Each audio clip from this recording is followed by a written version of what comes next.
Olá pessoal, sejam bem-vindos em nosso canal Isso é Física. Sou o professor Márcio e hoje vou dar sequência na série de movimento circular. Vamos inserir agora, pessoal, o nosso segundo plano do caso de falar dos satélites em órbitas, né? Sabemos que eles estão orbitando a Terra e ele está fazendo uma curva a todo momento. Mas vamos entender como que isso acontece? Bom, pessoal, como eu disse para vocês que o satélite a todo momento está fazendo uma curva ao redor da Terra, no caso que eu estou dizendo aqui, um satélite artificial, né? Então, é um fato que deve existir uma resultante apontando para o centro, não é isso? Veja a nossa figura onde nós temos o planeta Terra e um satélite orbitando ao nosso planeta.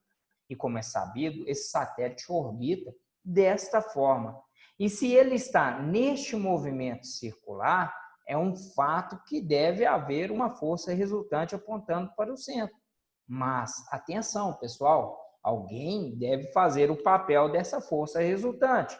E, nesse caso, a única força que nós temos neste satélite é a força gravitacional.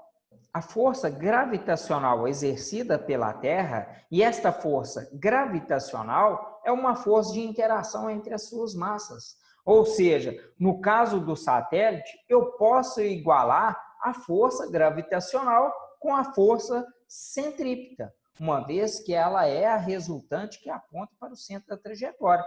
Então, no caso de um satélite, saibam que a força gravitacional faz o papel da força centrípeta. Fiquem atentos, meus jovens. Muitas pessoas podem achar que existem duas forças atuando nesse satélite. E isso não existe. É errado você pensar dessa forma. Não estou dizendo que tem duas forças, tudo bem? Porque a força centrípeta não é mais uma força. Entendam isso. Ela é uma resultante que aponta para o centro. Ou seja, alguém vai fazer o papel dela neste caso aqui. De tal forma que a força gravitacional que faz o papel da força centrípeta. Mas em uma única força que atua sobre o corpo. Que fique bem claro isso para vocês, tudo bem? Agora, meus jovens, vamos falar das forças em curvas. Desta forma, eu vou colocar três figuras para vocês, para o mesmo objeto, para o mesmo ônibus, tudo bem? O que nós vamos analisar. Vamos chamar de figura 1, figura 2 e figura 3. Porém, vocês devem enxergar em posições diferentes, ok? Nessa primeira figura, tem um ônibus que está fazendo uma curva, seja uma rotatória, não é isso? De tal forma que a pista seja perfeitamente plana e horizontal. Isso é muito importante. Então, se você estiver vendo essa figura 1 de frente, você estaria vendo ela representada desta forma aqui, ó, onde nós vamos chamar, que eu disse no início, que é a figura 2. Já este veículo sendo observado do alto, por exemplo, por um helicóptero, o seu movimento seria desta forma. Então, nós vamos chamar figura 3 para o mesmo veículo, porém visto da parte superior. Agora, meus jovens, vamos representar as forças que vão atuar neste veículo. E a primeira força que a gente vai colocar é a força-peso, que é uma força que a Terra o atrai. Esta força é vertical e para baixo. Então, nós vamos representar aqui a nossa força-peso. Para esta figura, a força-peso estaria desta forma, ó. Agora, para a terceira figura, ela é vista por cima. E a força-peso estaria entrando na Terra, ou seja, entrando no meu plano, né? No plano do meu desenho. E quando isso acontece, podemos utilizar uma estratégia para nós representarmos esse vetor peso. É uma representação de um X, certo? Então, esse vetor peso, nesta circunstância, será representado por um X, tudo bem? Como o carro está na horizontal e em contato com o chão, nós podemos afirmar que existe uma força chamada normal.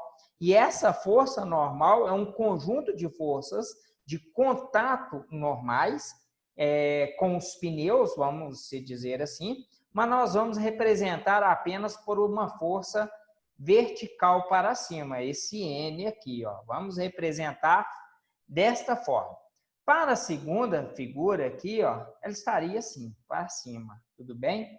E para a nossa figura vista pelo helicóptero de cima, vamos representar ao contrário da força-peso, que é um X, né?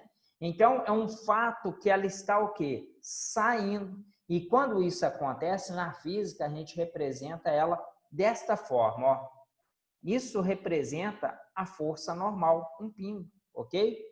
Como sabemos que em uma curva o carro tende o quê? A deslizar para fora, ou seja, meus jovens, é uma tendência que existe naturalmente quando qualquer objeto que esteja fazendo uma curva, a tendência dela é de sair, não é isso? Então, se você não tiver o atrito, você tende a deslizar para fora da curva. Então, podemos representar a tendência de o carro deslizar sem a força de atrito. Vamos fazer isso para todas as outras figuras. Então, eu tenho essa tendência, porque aqui está a minha curva, não é isso? E a tendência da terceira figura aqui, ó. Lembrando que a força de atrito sempre vai atuar em sentido contrário ao deslizamento, caso esteja acontecendo, ou o sentido contrário à sua tendência de deslizamento, caso não haja o deslizamento, ok? A força de atrito entre os pneus e o solo vai ser representado para o centro da trajetória. E vai ser a única força que nós temos aqui, ó, apontando para o centro. E nas outras figuras estaria também representado desta forma. Sendo assim, estou representando a força de atrito de várias formas para vocês entenderem como acontece a força de atrito, tudo bem? Percebam que a força normal equilibra o peso, né? Olha só, já que não há movimento nessa direção, podemos dizer que a força normal é igual ao peso para as três figuras, de tal maneira que o atrito, que é a força de atrito, será a nossa força resultante e apontando para o centro da trajetória circular. O atrito será a nossa resultante centrípeta. Agora vocês lembram da nossa aula de força de atrito, onde o valor dessa força pode variar de 0 até o máximo? Isso nós chamamos de atrito estático, ou seja, o atrito sem deslizamento. Em nossa situação, vamos considerar que o nosso veículo está fazendo esta curva sem derrapar os pneus, ou seja, sem deslizar. Sendo assim, como não está acontecendo o deslizamento desse ônibus, eu posso dizer que a força de atrito é estático. E se é estático, ele tem um valor máximo, que é igual o coeficiente de atrito estático vezes a normal. Ou seja, a força de atrito é igual ao coeficiente de atrito estático vezes a normal. E o coeficiente de atrito estático, pessoal, ele é adimensional, ou seja, ele não tem unidades de medida. E quem é a normal? A normal não é igual ao peso? Logo, sabemos que o peso é mg. Podemos o quê? Substituir esses valores, né? Então, nós temos que a força de atrito estático equivale à força centrípeta. Ou seja, como nós estamos partindo de um pressuposto de que a força de atrito estático está no seu valor máximo, a gente vai partir que este carro está com a sua velocidade máxima possível. O que isso quer dizer? Isso quer dizer, meus jovens, que quando o veículo está fazendo essa curva com uma máxima velocidade que ele é capaz de desenvolver, mas é importante saber que ele não desliza, não perde o controle do carro, tudo bem? E quando isso acontece, a gente vai ter uma seguinte equação. Para a força de atrito estático, eu tenho o coeficiente, a minha massa vezes a gravidade, é igual a força centrípeta, que é a massa, velocidade ao quadrado, dividido pelo raio. Podemos cortar as suas massas, né? Então, nós temos que a velocidade máxima para que esse carro não saia da trajetória curvilínea, né? Uma trajetória circular, é igual a raiz do coeficiente de atrito estático vezes a gravidade vezes o seu raio, ok? Lembrando que velocidade máxima, né? Trabalhamos com metros por segundo. A gravidade, um valor constante, ele é de 9,8 metros por segundo ao quadrado.